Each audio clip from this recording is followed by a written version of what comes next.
गांव के लोग, बाहर के लोग यही कहते थे कि एक गांव की लड़की है जो आज डलाईपुरवा गांव से आज जापान तक पहुंच पाई है। मेरा नाम पूजा है। मैं उत्तर प्रदेश के बाराबंकी जिले के डलाईपुरवा गांव में रहने वाली हूं। सर, मैंने भूसा धूल पृथक्करण यंत्र बनाया था। हमारा छप्पर नुमा घर है। छोटी सी जो डिब्बी जलाई जाती है हम उससे जलाकर पहले पढ़ते थे हम। अब वो छोटी सी जो बैटरी आती है बल्ब जलाकर, अब उससे अब सब लोग पढ़ते हैं। से मैम अभी तो पेटेंट हो रहा है। अब ये वहाँ से जब बन के आएगा तो जो हमारे मतलब गांव में ट्रैक्टर चलते हैं, थ्रेसर चलता है, उससे जो हमारे वातावरण में धूल उड़ती थी उससे धूल नहीं उड़ेगी। जो हम लोगों को धूल प्रदूषित करती थी, जिससे खांसी आने लगती थी, सांस लेने में दिक्कत होती थी, उस सब बीमारियों को हमारा वो जो मॉडल मैंने भूसा धूल पृथक्करण यंत्र बनाया उससे सब कुछ हटा दिया जाएगा।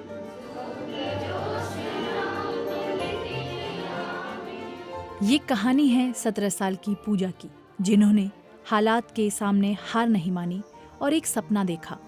उनका सपना न केवल पूरा हुआ बल्कि उसकी गूंज विदेश तक सुनाई दी। यूपी के बाराबंकी जिले की रहने वाली पूजा जब 8वीं में पढ़ती थी तब उन्होंने अपने स्कूल प्रोजेक्ट में धूल रहित थ्रेसर का मॉडल बनाया। इसमें कई इनोवेशन किए गए और साल 2023 में पूजा का मॉडल इंस्पायर अवार्ड मानक की राष्ट्रीय प्रतियोगिता के लिए सिलेक्ट हो गया।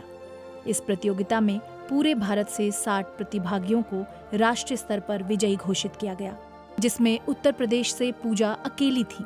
अब पूजा के मॉडल को साइंस एंड टेक्नोलॉजी मंत्रालय पेटेंट करा रहा है, लेकिन इस थ्रेसर को बनाने का आइडिया कहाँ से आया? स्कूल में पढ़ते समय पास के खेत में चल रहे थ्रेसर से निकलने वाली धूल हमारे स्कूल में आ रही थी, जिसके कारण हम लोगों को पढ़ने और लिखने में, सांस लेने में दिक्कत हो रही थी। इस बारे में हम सोचने लगे। फिर हमने जाकर राजीव श्रीवास्तव सर से कहा कि सर इसके लिए क्या किया जाए जो इस धूल को रोक सकता है। पास के खेत में भरा हुआ था पानी, जो कम मात्रा में धूल उड़कर उस पानी में चिपक रही थी, तो हमारे समझ में आया क्यों ना हम इसके नीचे एक पानी का टैंक रख दें, तो इसमें हम सारी धूल इकट्ठा कर लेंगे। तो उसी वजह से मैंने बनाया। मैम बीच में मैंने जाली लगा दी, जहाँ थ्रेसर से भूसा निकलता है वो उसी में जुड़ जाएगा।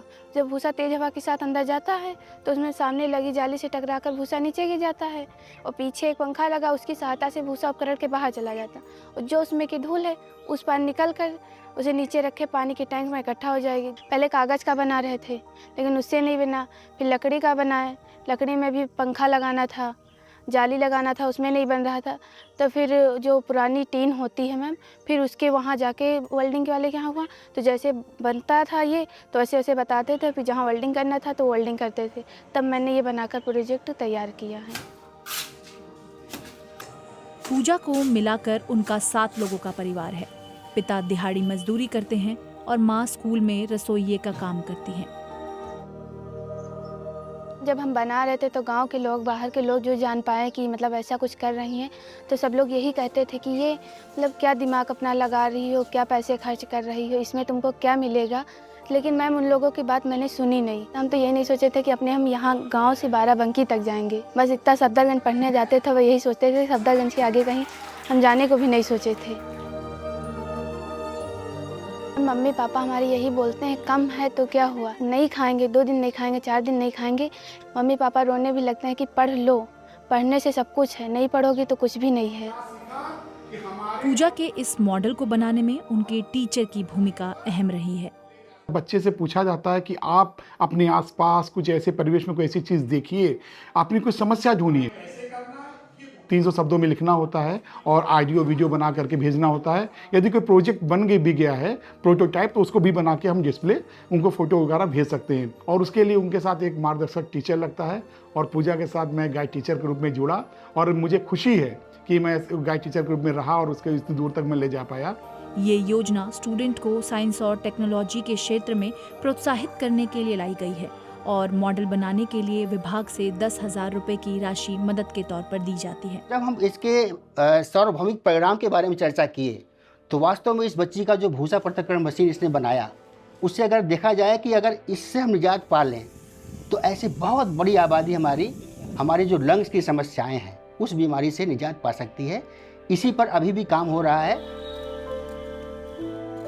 साल 2006 में इंस्पायर अवार्ड मानक योजना की शुरुआत हुई। इनमें जो टॉप 60 मॉडल होते हैं उन्हें जापान में सकुरा साइंस एक्सचेंज प्रोग्राम में शामिल होने का मौका मिलता है और इसी लिस्ट में पूजा का नाम भी शुमार हुआ। प्रेयर हो रही थी, बोल रहे कौन लड़की गई थी जापान, मुझे उसको बाहर निकालिए आप ज़रा, उसे हम देखना चाहते हैं। और जो हमारे स्कूल के बच्चे हैं सब घर में अपने बताएंगे, पापा मम्मी ये मेरे स्कूल की लड़की है, क्लास की मेरी फ्रेंड है, यही लड़की जापान से वापस आई है। बच्चों के बारे में ये सोचते हैं कि मेरी बेटी पढ़ लिख कर आगे को बढ़े, नौकरी करे और मेरा नाम रोशन करे। और इतना ही नाम मेरा रोशन काफ़ी हो गया गरीब आदमी को, जो मेरी बेटी जापान से जाकर ही लौट आई। हम इतने में बहुत खुश हैं।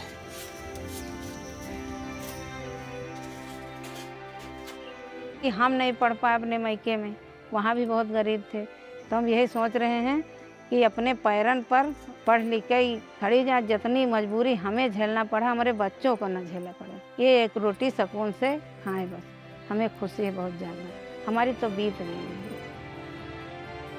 जापान की यात्रा को लेकर पूजा बताती हैं, टोक्यो घुमाने ले गए थे, वहाँ भी अच्छा लग रहा था।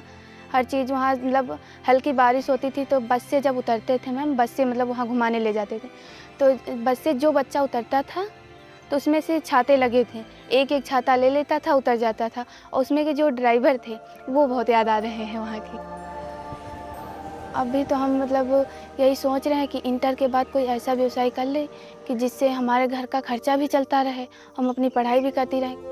छोटे भाई हैं, पापा अकेले करते रहते हैं, तो उसमें थोड़ा बहुत नहीं तो 1500 का तो हम भी मदद कर सकें। यही सोचते हैं कि कुछ हम बड़ा बन जाएं कि जिससे मतलब गांव के लोग जो हंसने वाले हैं, जो हर तरह की बातें हम लोगों को कहते रहते, उनको हम कुछ दिखा सकें। ऐसा कुछ मुझको बनना है।